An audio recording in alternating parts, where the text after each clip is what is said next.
रियांश की good news देने वाली बात पर केविन गैस करते हुए बोला, कहीं तूने वहां कोई प्रॉपर्टी तो नहीं खरीद ली ना, जिसके लिए तू वहां गया था। उद्धरण चिन्ह। केविन की बात पर रियांश इनकार करते हुए बोला, अरे नहीं यार, बात वो नहीं है, बल्कि उससे भी बड़ी वाली गुड न्यूज है मेरे पास, जिसे सुनने के बाद तू खुशी के मारे उछल ही पड़ेगा।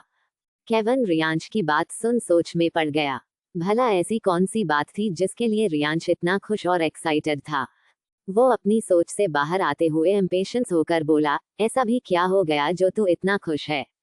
अब ज्यादा सस्पेंस क्रिएट मत कर और बता बात क्या है। उद्धरण चिन्ह। रियांश केविन को इतना इम्पेशंस और एक्साइटेड होते हुए देखकर खुशी से लगभग झूमते हुए बोला, Kevin Kevin Kevin, you have no idea कि आज मुझे कितनी बड़ी खुशखबरी मिली है। मुझसे ये खुशी संभाले नहीं संभली जा रही है यार, मुझे यकीन ही नहीं हो रहा इस बात पर कि मैं। रियांश इसके आगे केविन से कुछ बोल पाता उससे पहले ही उसके फोन का नेटवर्क जा चुका था।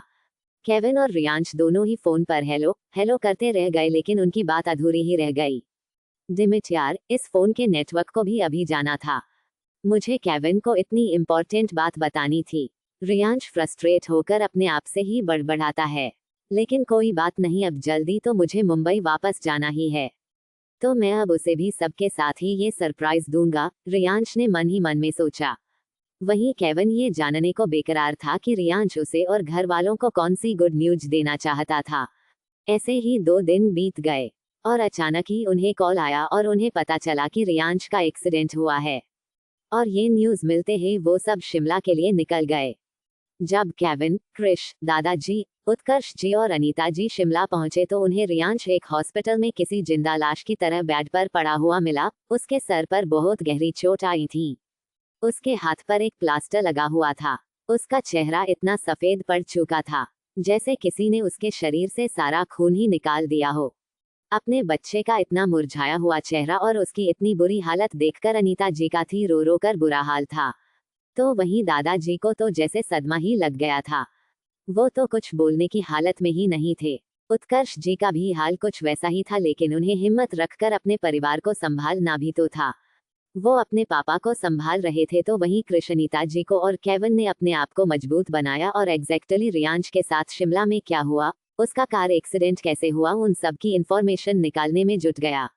उसने अपने आदमियों को ऑर्डर दे दिया था और उसे ज्यादा वेट भी नहीं करना पड़ा। उसके आदमियों से जितनी हो सके उतनी इंफॉर्मेशन निकाल ली थी।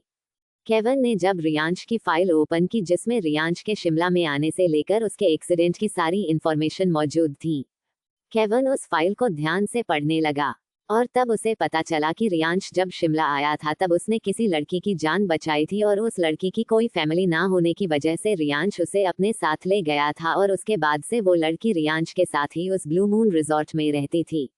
रियांश के कार एक्सीडेंट के एक दिन पहले ही वो लड़की अचानक ही कहीं गायब हो गई और जिस दिन रियांश का एक्सीडेंट हुआ उस वक्त वो काफी नशे में कार ड्राइव कर रहा था, जिसकी वजह से उसने अपनी कार से अपना कंट्रोल खो दिया और उसकी कार एक पेड़ से बहुत बुरी तरह टकरा गई और उसका एक्सीडेंट हो गया। लेकिन केविन ने इस बात पर ध्यान दिया कि उस लड़की कोई भी इंफॉर्मेशन उस फाइल में नहीं थी, ना उसकी और ना ही उसकी फैमिली से रिलेटेड कोई इंफॉर्मेशन थी। इनफैक्ट उसकी तो कोई फोटो, यहाँ तक कि उसका नाम तक उसमें नहीं था। ये देख केविन को अपने आदमियों पर बहुत गुस्सा आता है और वो उन पर गुस्से से भड़कते हुए बोला, ये क्या है, हाँ, इसमें उस लड़की की कोई इंफॉर्मेशन क्यों नहीं है, यहाँ तक कि उसका नाम क्या है वो तक इसमें नहीं है। उद्धरण चिन्ह। एक आदमी डरते हुए बोला, बॉस, हमने उस लड़की के बारे में पता लगाने की कोशिश की थी, लेकिन यहाँ उसे कोई भी नहीं जानता, यहाँ तक कि उस ब्लू मून रिजॉर्ट की सारे कैमरे की फुटेज भी हमने एक बार नहीं बल्कि 3 बार चेक की, लेकिन वहाँ सारी फुटेज पहले ही डिस्ट्रॉय हो चुकी थी। इन सब से तो ऐसा ही लगता है जैसे किसी ने जानबूझकर उस लड़की की पहचान छुपाने की कोशिश की हो। उद्धरण चिन्ह। केविन को भी उसकी बात सही लगती है, क्यों उसके आदमी दुनिया के किसी भी शख्स की इंफॉर्मेशन आसानी से निकल सकते थे, लेकिन यहाँ तो वो उस लड़की का नाम तक पता नहीं लगा पाए थे। केविन को पर नहीं क्यों, लेकिन ऐसा लग रहा था जैसे कि रियांश की इस हालत के पीछे कहीं का कहीं उस लड़की का कनेक्शन था। केविन ने सोचा कि वो अब रियांश से ही इस मामले में बात करेगा जब उसे होश आ जाएगा, लेकिन उसे क्या पता था कि रियांश कोमा में चला जाएगा। सब लोग रियांश को लेकर शिमला से मुंबई वापस आ गए। उन्होंने रूही को भी रियांश के बारे में सब बता दिया, जिसे सुनने के बाद रूही वापस आना चाहती थी। वो अपने भाई की भला ऐसे कैसे अकेला छोड़ सकती थी, लेकिन उसके मॉम डैड और दादाजी कहने पर वो यूएसए में ही रुक गई। वो लोग नहीं चाहते थे कि रूही की पढ़ाई पर कोई असर पड़े, इसीलिए उन्होंने रूही को इंडिया आने से मना कर दिया। लगभग 2 महीने बाद जब रियांश को होश आया तो वो शिमला से रिलेटेड सारी यादें भूल चुका था। लेकिन केविन को ये बात बहुत अटपटी सी लगी, क्योंकि रियांश उसकी और रूही शादी की बात जो उसने उसे बताई थी वहाँ सब कुछ अच्छे से याद था, लेकिन शिमला जाने ये बाद वहाँ क्या क्या हुआ, उसका एक्सीडेंट जैसा हुआ, उसे कुछ भी याद नहीं था। और ये बात केविन को बहुत अजीब लग रही थी, लेकिन वो रियांश से ना ही कुछ कह सकता था और ना ही कुछ पूछ सकता था, क्योंकि डॉक्टर ने सबको हिदायत दी थी कि रियांश के दिमाग पर कोई जोर ना पड़े, वरना उसका ब्रेन डैमेज हो सकता था। सबने डॉक्टर की बात मानते हुए रियांश से कुछ भी जानने की कोशिश नहीं की और ना ही उसे कुछ भी बताने की कोशिश की। इसीलिए रियांश को नहीं पता था कि वो शिमला पहले भी आ चुका है।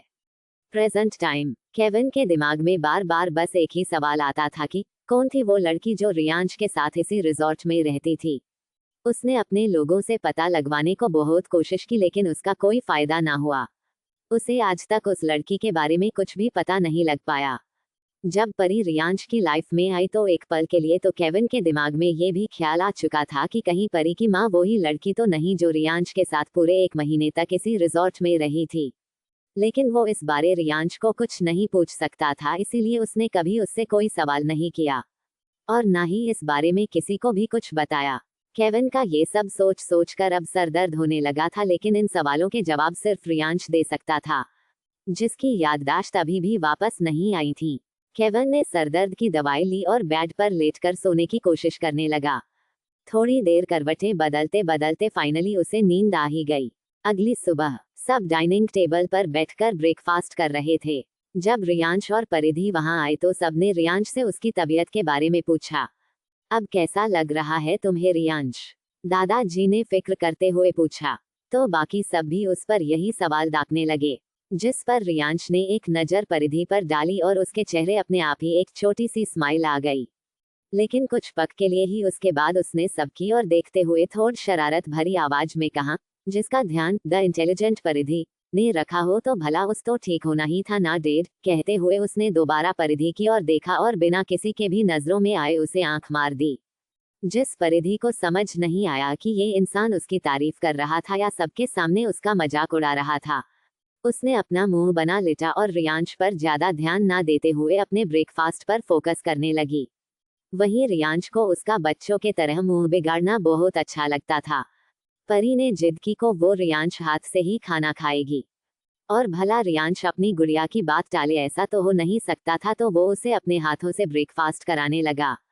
जहां सब अपना सपना ब्रेकफास्ट एंजॉय कर रहे थे वहां रूही और कृष दोनों की तो अलग ही महाभारत छिड़ी हुई थी।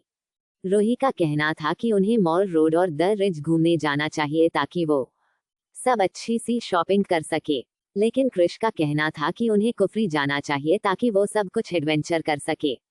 और उन दोनों की इसी तू मैं में सबका सर फटने को हो रहा था, और ना चाहते हुए भी रियांश को उन दोनों के बीच में बोलना पड़ा, इनफ, बहुत हो गया।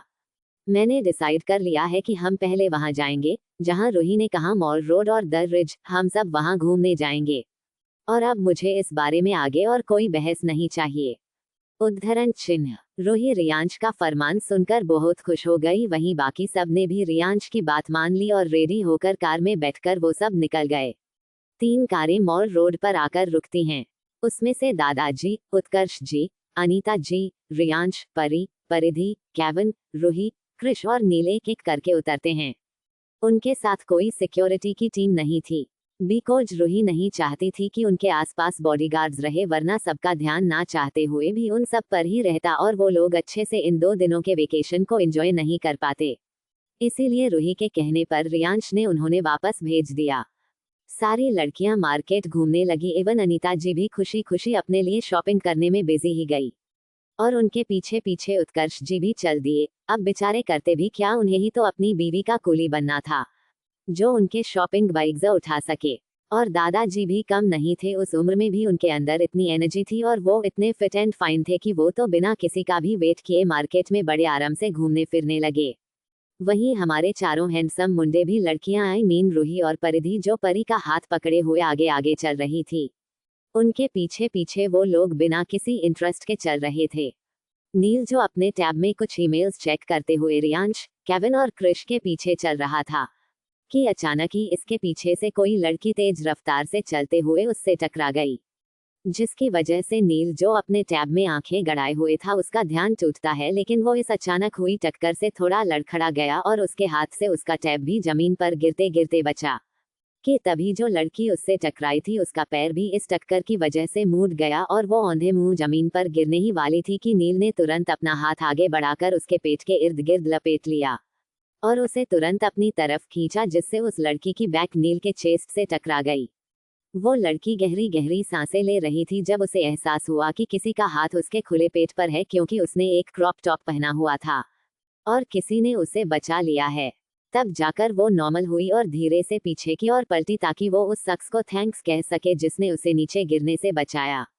लेकिन जैसे ही वो लड़की पलटी और उन दोनों ने एक दूसरे का चेहरा देखा तो दोनों ही एक साथ चिल्ला पड़े, तुम। उन दोनों की आवाज इतनी तेज थी कि रियांश, क्रिश और केविन तो क्या उनके आगे चली रही परिधि और रूही ने भी सुन ली और वो सब पीछे मुड़कर देखने लगे। उन्हें नील का चेहरा तो नजर आ रहा था, लेकिन जो लड़की उसके सामने खड़ी थी उसका नहीं, क्योंकि उसकी बैक उनके सामने थी। रूही और परिधि उन तीनों के पास आकर बोली, ये नील के साथ वो लड़की कौन है? उद्धरण चिन्ह। रूही के सवाल पर तीनों ने अपने कंधे उचका दिए और क्रिश बोला, पता नहीं, लेकिन देखने से तो ऐसा लग रहा है जैसे ये दोनों एक दूसरे को जानते हो। क्रिश की बात सुन वो सबकी नील और उस लड़की पर फोकस करने लगे। तुम यहाँ क्या कर रही हो? नील ने हैरानी से अपने सब खड़ी लड़की से पूछा, जिस पर वो लड़की नील पर भड़कते हुए बोली, एक्सक्यूज मी, तुम होते कौन हो मुझसे ये सवाल पूछने वाले? तुम क्या अपने आप को कहीं का मिनिस्टर या प्राइम मिनिस्टर समझते हो? या तुमने ये मार्केट खरीद लिया है जो मुझे तुम्हारी परमिशन लेनी होगी यहाँ आने के लिए? उद्धरण चिन्ह। मैंने ऐसा कब कहा, मैं तो बस।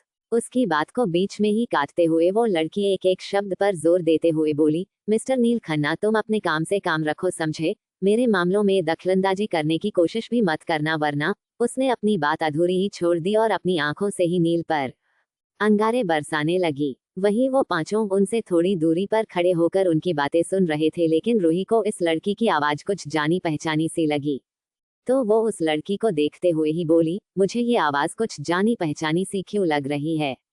रूही की बात सुने ही उन सब का ध्यान रूही पर चला गया और इससे पहले कि कोई उससे कुछ पूछता रूही नील और उस लड़की की ओर बढ़ गई। ये देख वो लोग भी उसके पीछे पीछे जाने लगे। जी जैसे ही वो लड़की नील को अपनी जलती हुई निगाहों से देखने के बाद पलटी, उसका चेहरा देखते ही रूही जो उसकी की ओर आ रही थी वो खुशी से लगभग चिल्लाते हुए बोली, राशि, करते हुए वो सीधे राशि के गले जा लगी।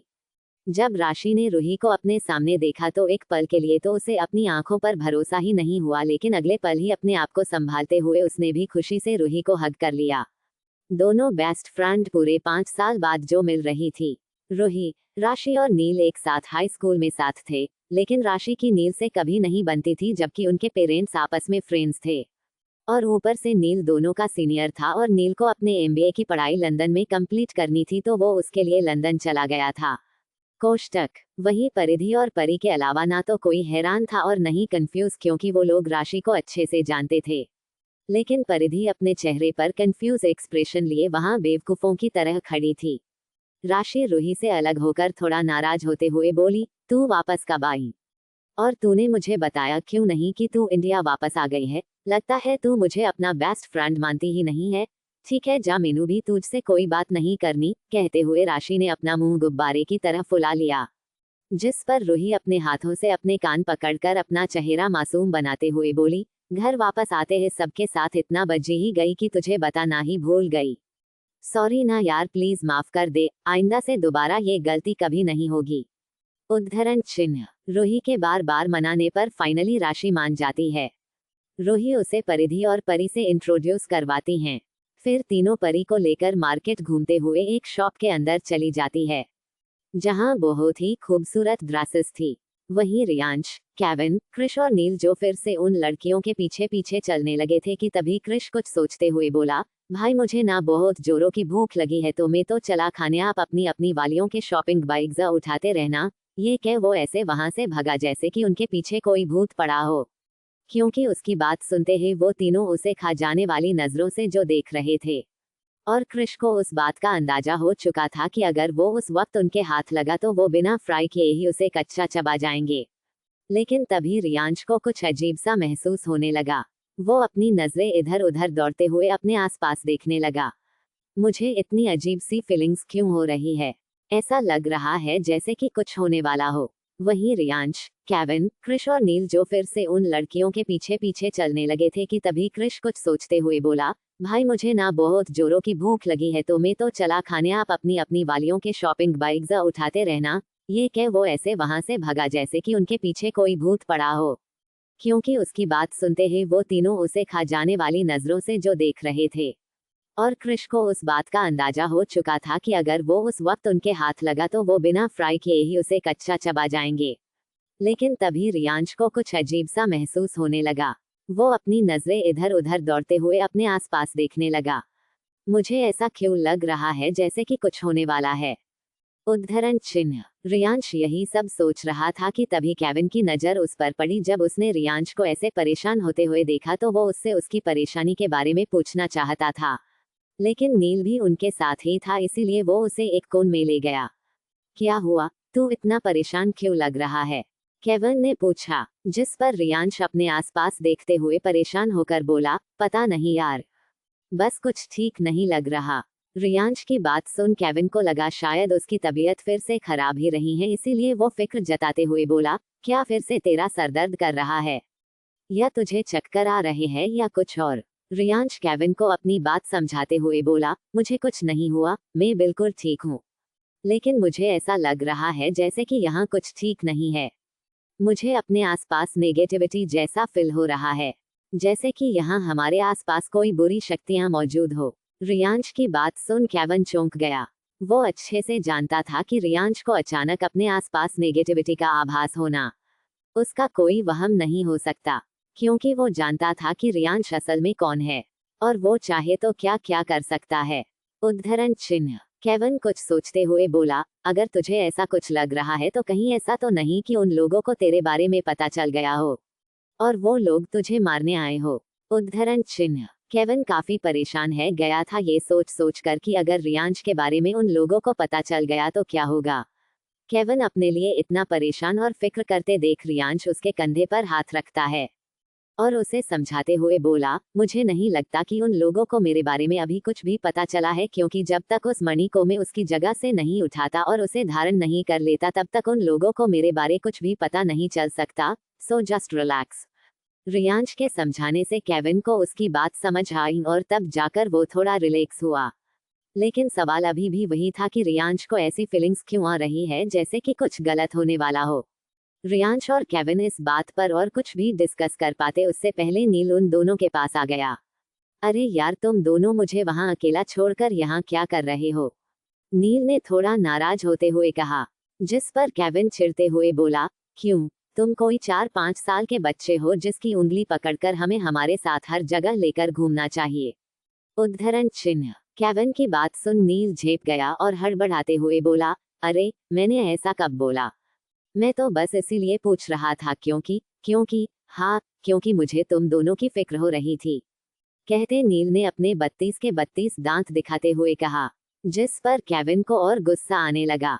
भला वो दोनों क्या किसी कुंभ के मेले में घूम रहे थे जिसकी फिक्र इस बेवकूफ आदमी को हो रही थी?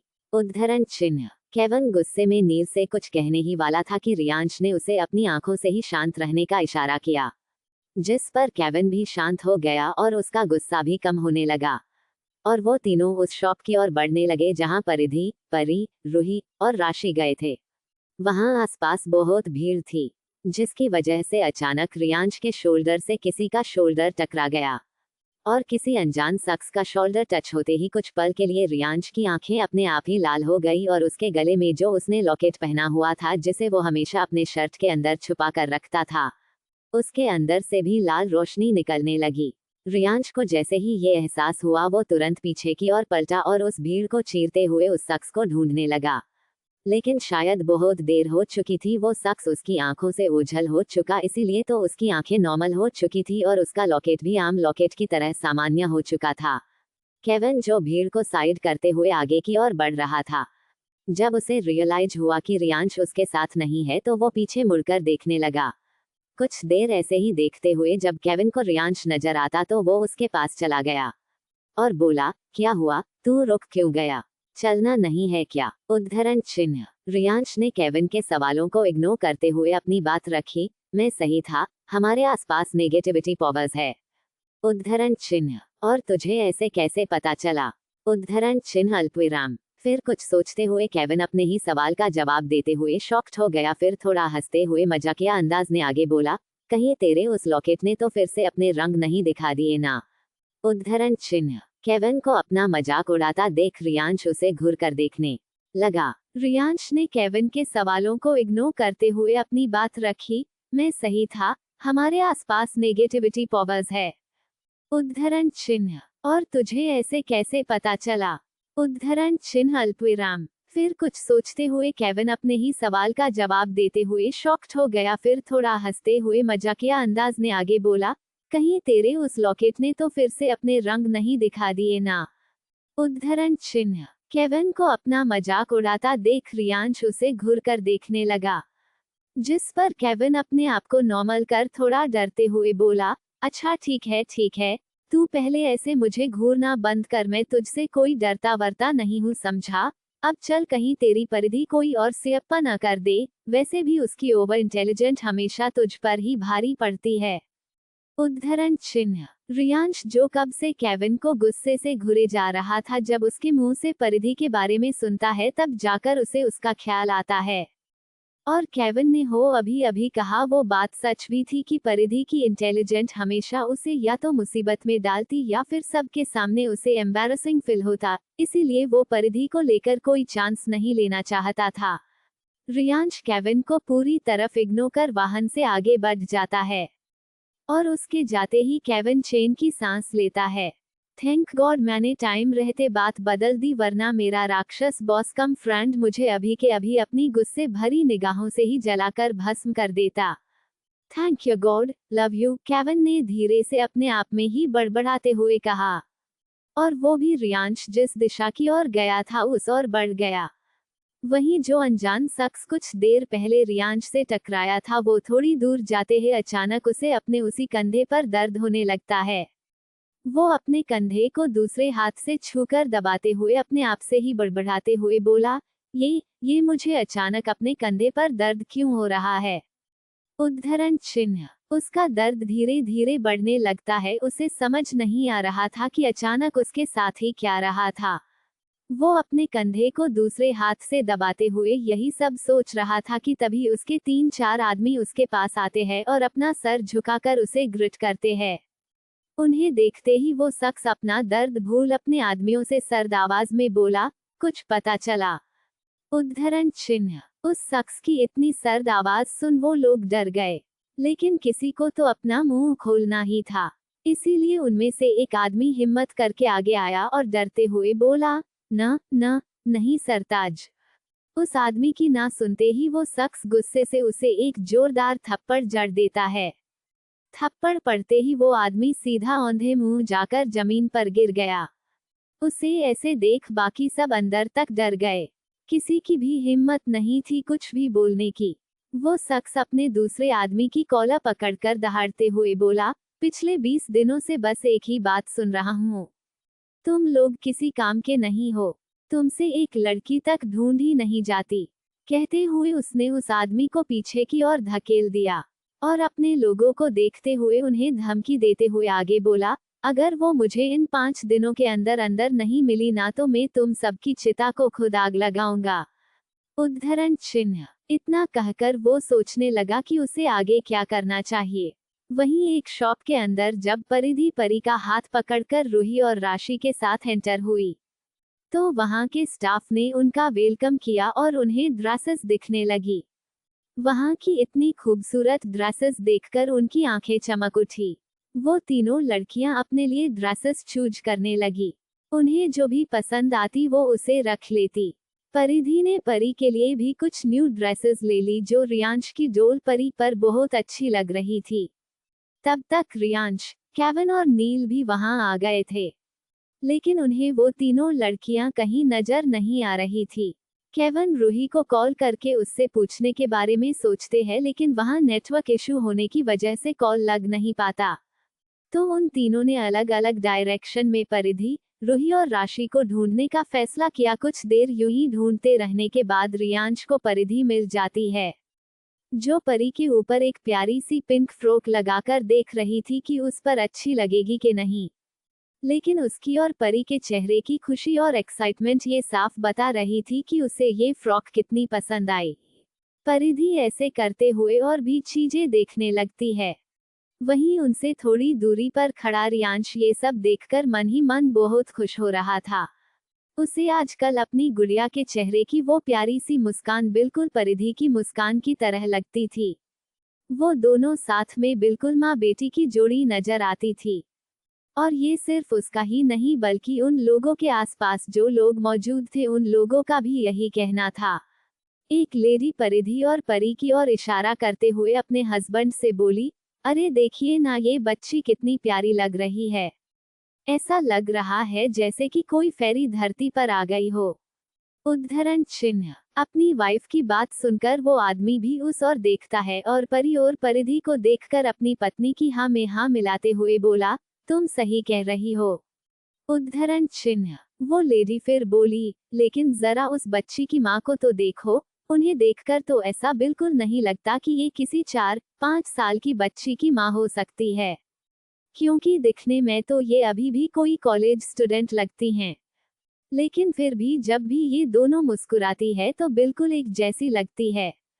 इससे साफ पता चलता है कि भले ही उसके चेहरे के फीचर्स उसकी माँ से मेल ना खाते हो, लेकिन उसकी स्माइल बिल्कुल उसकी माँ की तरह ही है।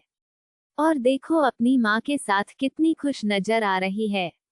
और एक हमारी बेटी है जिसे बस अपने दोस्तों से मतलब है, हम तो जैसे उसके कुछ है ही नहीं। काश कि हमारी भी एक इतनी प्यारी बच्ची होती। वो लेडी थोड़ा निराश और दुखी होकर कहती है, जिस पर उनके हस्बैंड उन्हें दिलासा देने के अलावा और कुछ नहीं कर सकते थे। परिक्रमा करते दिल, बेशक ढूंढ लो सारी दुनिया में मगर कोई नेक इंसान नहीं मिलेगा। जाकर देख लो मंदिर मस्जिद में भी, माँ बाप से बड़ा कोई भगवान नहीं मिलेगा। परिक्रमा करते दिल। उन हस्बैंड वाइफ के बीच की बातें रियांश के कानों में भी पड़ी और वो भी सोच में डूब गया कि सच में आजकल के बच्चे इस टेक्नोलॉजी और अपनी लाइफ में इतने बिजी हो गए हैं कि वो अपने ही पेरेंट्स को अपना थोड़ा सा वक्त तक नहीं दे पाते, जिन्होंने अपनी पूरी जिंदगी बस अपने बच्चों के नाम कर दी थी। वो यही सब सोच रहा था कि परी की नजर अपने पापा पर गई और वो भागकर अपने पापा के पैरों से लिपट गई। तब जाकर रियांश अपनी सोच से बाहर आया और उसने अपने पैरों से लिपटी अपनी प्यारी सी गुड़िया को देखा, जो उसे है अपनी बड़ी बड़ी हल्की नीली आंखों से अपनी पलकें बार बार झपकाते हुए देख रही थी। परी ने तुरंत अपने नन्हे नन्हे हाथों को ऊपर की ओर बढ़ा दिया, जिसका मतलब साफ था कि उसे अपने पापा की गोद में जाना था। वो यही सब सोच रहा था कि परी की नजर अपने पापा पर गई और वो भागकर अपने पापा के पैरों से लिपट गई। तब जाकर रियांश अपनी सोच से बाहर आया और उसने अपने पैरों से लिपटी अपनी प्यारी सी गुड़िया को देखा, जो उसे है अपनी बड़ी बड़ी हल्की नीली आंखों से अपनी पलकें बार बार झपकाते हुए देख रही थी। परी ने तुरंत अपने नन्हे नन्हे हाथों को ऊपर की ओर बढ़ा दिया, जिसका मतलब साफ था कि उसे अपने पापा की गोद में जाना था। रियांश समझ जाता है और वो परी को अपनी गोद में उठा लेता है। वहीं परिधि जो परी के लिए कपड़े चूज कर रही थी कि तभी अचानक परी को अपना हाथ छुड़ाकर भागते हुए देखती है, तो वो तुरंत उस ओर देखने लगती हैं और जब वो देखती है कि परी किसी अनजान शख्स के पास नहीं बल्कि रियांश के पास गई है, तब जाकर वो राहत की सांस लेती है और उन दोनों की तरफ बढ़ जाती है। जब रियांश ने परी को अपनी गोद में उठाया तभी उसे उस लेडी की कही हुई बातें याद आने लगी और वो परेशान होते हुए अपने मन में सोचने लगा, अगर बड़ी होकर परी भी उसके साथ ऐसा करेगी तो बड़ी होकर अगर वो उससे ज्यादा अपने दोस्तों के साथ वक्त बिताएगी, उनके साथ पार्टीज में, क्लब में जाएगी, तब वो क्या करेगा। और जब उसकी शादी हो जाएगी तब वो कैसे अपनी गुड़िया के बिना रह पाएगा। उद्धरण चिन्ह। फिर अपने इन सवालों के जवाब खुद ही देते हुए अपने मन में बोला, नहीं, मेरी बच्ची मेरे साथ ऐसा कुछ नहीं करेगी, वो कभी मुझे अपने दोस्तों के कारण अकेला नहीं छोड़ेगी। और रही बात उसकी शादी की, तो मैं उसकी शादी एक परफेक्ट लड़के से करवाऊंगा, वो भी तब जब वो हमारे घर में घर जमाई बनने को तैयार होगा और कभी मेरी बच्ची को मुझसे दूर नहीं करेगा। उद्धरण चिन्ह। रियांश मन ही मन में तय करता है और परी को अपने गले से लगा लेता है। वहीं परी को तो कुछ पता ही नहीं था कि उसके पापा ने उसके फ्यूचर तक की सारी प्लानिंग कर रखी है। वो तो अपनी पॉकेट से एक लॉलीपॉप निकालकर उसे बड़े मजे से एंजॉय कर रही थी। परिधि भी उन दोनों के पास आ जाती है। रियांश परिधि को देखकर अपनी सोच से बाहर आता गए और उससे पूछता है, तुम्हारी शॉपिंग हो गई? उद्धरण चिन्ह। जिस पर परिधि कभी हाँ में मुंडी हिलाती तो कभी ना में हिलाती। रियांश को कुछ समझ में नहीं आ रहा था। वो थोड़ा चिढ़ते हुए बोला, ये बार बार अपनी गर्दन कभी हाँ कभी ना में क्यों हिला रही हो? जो बोलना है वो सीधे सीधे अपने मुंह से बोला ना। रियांश को गुस्सा होता देख परिधि धीरे से अपनी बात रखते हुए बोली, वो मैंने अपनी और परी की तो शॉपिंग कर ली, लेकिन आपके लिए तो कुछ खरीदा ही नहीं।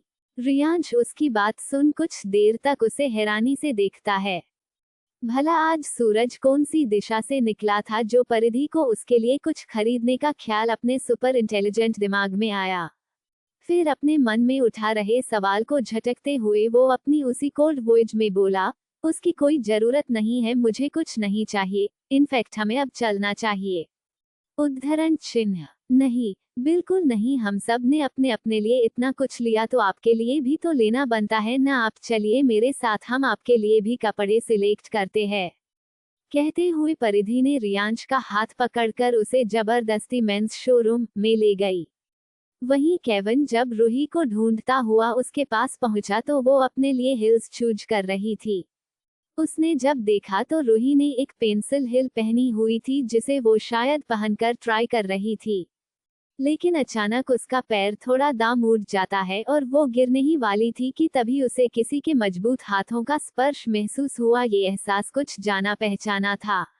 उसने जो गिरने के डर से अपनी आंखें बंद की हुई थी, वो इस एहसास को फील करते ही अपनी आंखें एक झटके में खोल देती है और अपने सामने केविन को देखकर एक पल कहते वो अपनी नाराजगी, अपना गुस्सा सब कुछ भूल जाती है और बस दोनों ही एक दूसरे की आंखों में डूब जाते हैं। लेकिन एक स्टाफ की आवाज से दोनों का ध्यान टूटता है। मैम, आप ठीक तो है ना? आपको कहीं चोट तो नहीं आई? उद्धरण चिन्ह। एक लड़की की आवाज कानों में पड़ते ही केविन रूही को अपने पैरों पर सीधा खड़ा कर देता है। रूही उस लेडी को देखते हुए एक प्यारी सी स्माइल देकर बोली, don't worry, I am okay, thanks for your concern. वो लेडी रूही को एक प्यारी सी स्माइल पास करके वहां से चली जाती है। अगर तुम्हारी शॉपिंग हो चुकी हो तो चले। उद्धरण चिन्ह। रूही केविन के सवाल का जवाब दिए बिना ही पीछे पलटती है और आगे बढ़ जाती है। वहीं केविन उसके पीछे पीछे चलते हुए खुद से ही बड़बड़ाते हुए बोला, सच में यार, इस लड़की को अगर एक बार गुस्सा आ जाता है ना तो ये इतनी आसानी से मानती नहीं है। खैर जो भी हो, लेकिन इसे मनाना तो पड़ेगा ही, चाहे फिर इसके लिए मुझे उसके हाथ से थप्पड़ डिनर पर मिले या उसकी सैंडल्स, सब बर्दाश्त कर लूंगा। उद्धरण चिन्ह। वहीं जब नील राशि के पास पहुंचा तो उसने देखा कि राशि उसी को और चलते हुए आ रही थी। उसने नील को देखा और अपने हाथ में पकड़े हुए सारे बाइग्स उसके हवाले कर दिए और नील को ऑर्डर देने के लहजे में बोली, फॉलो मी, और आगे बढ़ गई। वहीं नील एक स्टैच्यू बनकर बस आंखें फाड़े उसे जाते हुए देखता ही रह गया और जब उसने अपने होश संभाले तब जाकर उसे रियलाइज हुआ कि उसके हाथ लगभग 6 से 7 बाइग्स थे। ये देख उसे गुस्सा आ गया और वो अपने लंबे लंबे कदमों से राशि के सामने जाकर पहुंच गया और बाइग्स की तरफ इशारा करते हुए बोला, तुमने क्या मुझे सपने घर का नौकर समझ रखा है या फिर अपना कोई असिस्टेंट या सेक्रेटरी जो तुम्हारा हुक्म सर झुकाकर मानता फिरूंगा? अपने बाइग्स तुम खुद ही पकड़ो, समझी? मुझे कोई शौक नहीं है तुम्हारा कूली बनने का। इतना कहकर वो सारे बेंगस वहीं पटक देता है और जाने लगता है। कि तभी उसके कानों में राशि की आवाज आई, जिससे वो अपनी जगह पर रुक गया। अगर रियांश भाई को पर चला कि तुमने मेरी हेल्प करने के बजाय ऊपर से मुझे 4 बातें सुनकर गए हो, तो वो तुम्हारा क्या हाल करेंगे, कभी सोचा है उसके बारे में? उद्धरण चिन्ह। राशि का इतना कहना था कि नील अपना मन मसोसते हुए वापस आया और सारे बैग्स वापस अपने हाथ में पकड़ लिए और राशि को अपनी जलती निगाहों से घूरते हुए उसके पीछे पीछे उसका कूली नंबर 1 बनकर चलने लगा। सब लोग अपनी अपनी शॉपिंग करके कैश काउंटर पर आए। रियांश किसी को भी अपना बिल पे नहीं करने दिया और उसने खुद ही अपना गोल्डन कार्ड निकाला और सारी पेमेंट क्लियर हो गई। ये देखकर परिधि आंखें फाड़े बस उस गोल्डन कार्ड को देखे जा रही थी। उसके मन में अभी बस एक ही सवाल आ रहा था कि एक छोटे से कार्ड में लाखों रुपए कैसे हो सकते हैं कि सबकी शॉपिंग की पेमेंट उससे हो गई। उद्धरण चिन्ह। परिधि ने रियांश के हाथ से उसे ले लिया और उसे बड़ी दिलचस्पी से देखते हुए रियांश से बोली, क्या मैं इस कार्ड को खोलकर देख सकती हूँ? वो क्या है ना, मुझे जानना था कि इसमें कितने पैसे हैं जो सिर्फ इस एक कार्ड से इतने सारे पैसों की पेमेंट एक झटके में हो गई, और वो भी सिर्फ उस मशीन में डालते हैं। इसीलिए मैं इसका वो डॉक्टर क्या करते हैं? हाँ, पोस्टमार्टम, मुझे भी इसका पोस्टमार्टम करन है। उद्धरण चिन्ह। परिधि की बातें सुन वहां खड़े सब लोग उसे हैरानी से ऐसे देखने लगे जैसे वो किसी मंगल ग्रह से आई हो। वहीं रियांश ने तो अपना सर ही पिट लिया।